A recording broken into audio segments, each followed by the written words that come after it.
everyone, this is Bristol. I just wanted to take a moment to teach people how to scan, and I think that the best way to teach this is by scanning and having you all see kind of what I do, and then I'm in like a Tech 1 frigate here, just a regular old Huron, and then I have Pathfinder open. I'm on my Pathfinder alt right here. And so what we'll be doing is we're going to fill out this system. So let's actually clear all of these signatures. And what we're going to do is I'm going to simulate if I had just jumped into this system. So let's say this is a brand new wormhole. I'm going to copy all of the signatures and paste them into Pathfinder. That's a Control A, Control C, and then I click this button right up here and Control V and enter them in. Now we can see here there are some anomalies that have already, these are the green ones, so they're already found, and then we have some red signatures that are unscanned. We know we're in a C2, that we have a C1 static and a high sec static, so I'm guaranteed to find some wormholes in here. Now, for clarity's sake, I'll try to put us on the biggest screen possible. The way I usually start scanning is I choose the middle of the system. I go at 8 AUs just so that I capture everything. And sometimes the systems are a little more spread out and you can't capture everything, and that's fine. I just pick like a starting point and we'd go from there. So on the first pass, I've scanned down some of these things, some better than others. These two are a little more scanned down than these two are. I don't have any rhyme or reason here, really. I just kind of go for whichever signature I think will be easiest to get to. I usually drop my probe size by 2, so if I go from 8, then I go to 2. If I'm at 4, I'll go to 1. And we'll see what that yields. Alright, so here's our first wormhole. And I'm only going down one size here because I think that I'll complete the last 20% with one size down instead of two sizes down. I usually move over at this point and start scanning my next wormhole. My next signature, it maybe won't be a wormhole. And usually I warp to things at 100. This is kind of for two purposes. One is so that if there's an enemy there, I'm not right on top of them, and the other is so that I can bookmark the wormhole and be on grid with it. You'll notice this one came up as this weird circle. If you find the point that's furthest away, you can drag your probe over to there and go down by 1. And usually you'll find the signature at that point. So this signature is CFH. I've warped to it at 100. Let's see where it actually is in space here. And then what I can do is I can just save location, and I'm going to save this as CFH. And I'm going to save that under the Wormholes tab. There we go. And then we'll go back to our scanner window. We were close. We were maybe a little too high, as the red blob would suggest, so we'll move to the bottom of that blob and we'll scan again.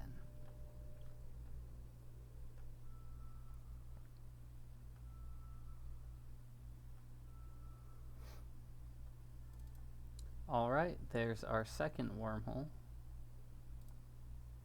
BTP. And that's not to say there won't be other wormholes in here.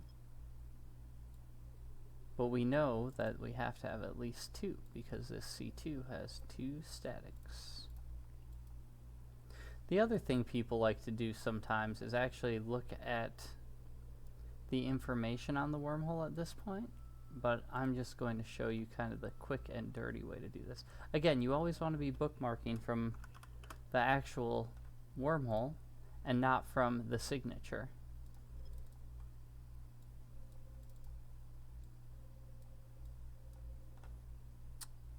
What I'm doing here with my mouse is I'm double clicking, and that will change the view. So if you double click and move, and double click and move, then you'll always be moving with those planes in the right direction. When you get a line like this, you can look for the one that's furthest away, because if it were this one, if this was truly the signature, do you see how it's in the middle of the cluster? We would have just scanned it down. So it has to be the one that's further out. So we'll choose that one, we'll double click, and usually I'll go down by 1 here again. Or in this case, you could probably not go down at all and you'd probably snag it, but we'll go down by 1, hopefully it'll work out. Boom, there we go.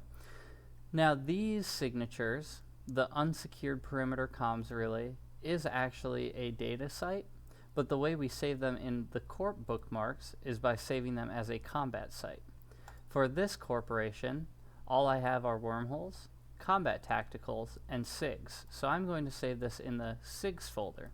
Make sure you set your expiration to 2 days. If I haven't been doing that, I'll have to go back in a couple days and clear out those bookmarks, which can be rather annoying. Here I've made a mistake. The first pass on all of this was 8 AUs. This was also at 8 AUs. So I went at 1 instead of 2, and no signatures were detected. That's kind of the reason I go down by 2 and not by 3 clicks. And it's more efficient than going down by 1 click, because if you went down by 1 click every time, it would just take you more and more time. So there we go, we went down by 2 clicks. From 8 we went to 2. There we go, and from 2 we can go to 0.5. And that will probably finish scanning down that gas site.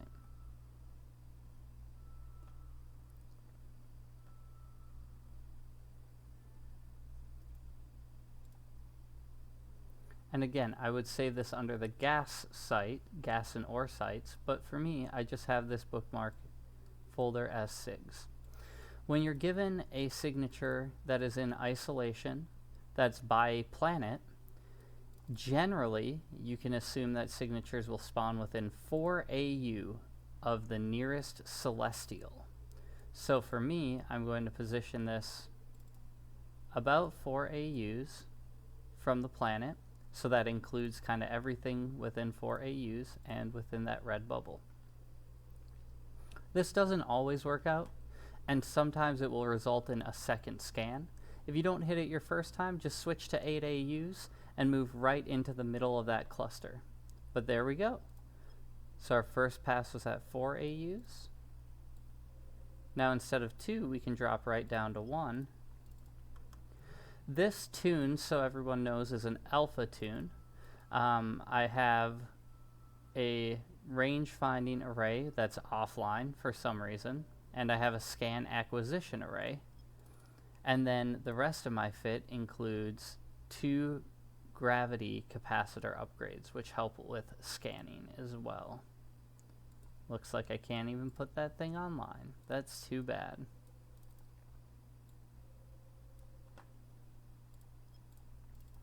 Again, I dropped down by 1 here when I could have dropped down 2 because we're at 86%.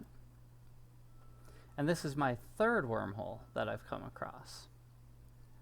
This wormhole I'm going to do something a little bit different with. I'm actually going to warp to this one at 0 because I'm going to jump into it. The reason I'm going to jump into it is because now I have all of my signatures collected. So I'm going to warp to 0 here, and while I'm doing that, I'm going to Control A, Control C, pop back over, and I'm going to Control V those in here. Boom. Now we have 100% complete. We've scanned down all the signatures. Let's start jumping in wormholes. The first wormhole that I've landed by is CCW. Now it's very important to note that when you're jumping into wormholes and making bookmarks, you can only make bookmarks for things that you're on grid with. So usually what I'll do is I'll make my CCW, and I'll make sure it's under the wormhole folder. It expires in 2 days, and I will submit that. Now that there is a bookmark in space, a physical bookmark, I can click Edit Location on that, and I can actually edit this bookmark from anywhere in the universe, which is awesome. Here I'm just looking. I see this is a B274 It's not yet begun to decay, it has no mass on it, and large ships can use it. So we'll go over here, CC, it's a B274. And then as you jump through it, which is also our static, by the way, that's one of our statics. As you jump through it, Pathfinder will then load, and here we go. Here's our high-sec static. So we can fill that information in as well. Having a completed Pathfinder makes things very easy. Pathfinder would eventually update this connection to a large, but I'll do that manually as well. And then I'll go back over here. And remember, I'm updating the bookmark that is on the wormhole side. So I'm going to call this high-sec. I'm going to leave the sig name, and then I'm going to actually name it. I'm going to name it Hickansog. Boom. Now we're good to go. Before you jump in or before you warp away, make sure you save your way back. Whether or not that's just a quick star, if it's a very intense situation, or in our case, I'm going to name this high-sec 2C2A. That way, anyone in the high-sec knows they're in the high-sec and that this wormhole goes to the C2A. And we will jump back through. You can see someone's ratting out there too. Can't kill him though because it's high-sec. There you go. There's our high-sec CCW just like we created. I usually go down the line, kind of warping in at random. You want to always warp to 0, or if you're hunting someone, you can warp to the hole at 10, which will put you about 7.5 kilometers off the wormhole. If you're hunting someone, you don't want to warp to 0 if you're cloaked, because when you warp to 0, you'll land right on top of the wormhole, and that will decloak you. So here we are. I can click Edit Location. I can Show Info, and then I can jump through the wormhole. This is a D382. It's EOL, not yet stability decrease, larger ships. So then I'm going to pop over here. I'm going to go D382. Here's this. It's a large, so we know that it's a large. And then the other thing you need to be sure of, especially when you're updating and creating this Pathfinder list, you need to make it EOL. We'll call this C2B because it's the second C2 in chain. C2B. There we go. We'll add that to our wormhole. And then, like I said, if you're in a hurry, never forget to bookmark your way home. The other thing we can do is while we're in this system, we can grab the signatures here and we can paste them in. So now we have all of the unknown signatures and all of the known anomalies in the C2B, which did not affect our C2A, right? You just had to click over to the C2B and click the update list. All right, let's warp to our last wormhole.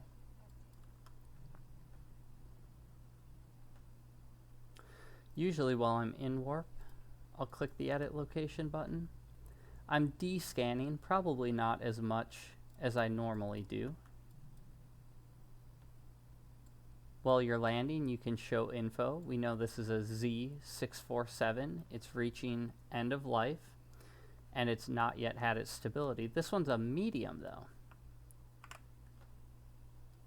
Make sure you're back on the right.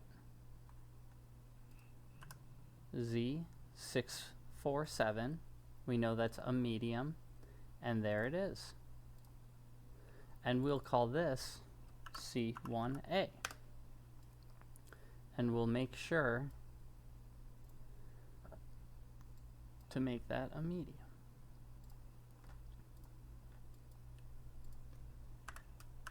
C1A.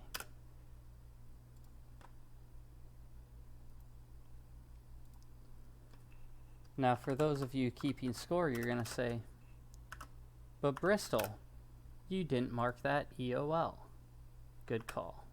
We should mark that end of life. Now, it's probably not the best idea to be scanning down an end-of-life hole, but for the purpose of this video, I'm going to show you how to go about in your next system, which will bring us right back to the beginning. At this point, I've hopped into a brand new system. I have my bookmark home, and what I'm going to do is in my Huron, I'm going to create a safe. The way that you do that is you type Control B. That will bring up your window, and then you can type safe, or name it gobbledygook if you want. And what you're going to do is mid-warp, you will hit enter, and it will save your bookmark exactly where you are in space when you hit enter. It's not where you've hit Control B, and it's not where you land. So we can now warp back to our safe. And this is how quick it is to make a safe. We're entering warp. Boom. There we go. Now I have another safe. It's named ASDF. But these I save in my personal folder, which for most of us is called default.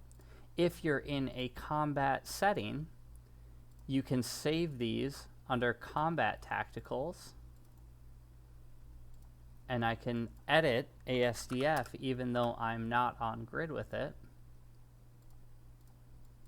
And now that we're in a safe, we can pre-align to our second safe.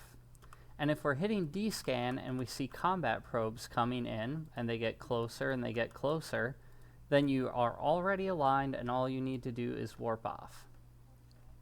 But that brings us right back to the beginning of where we started, which is a brand new system with brand new signatures and hopefully a brand new way to make a lot of ISK.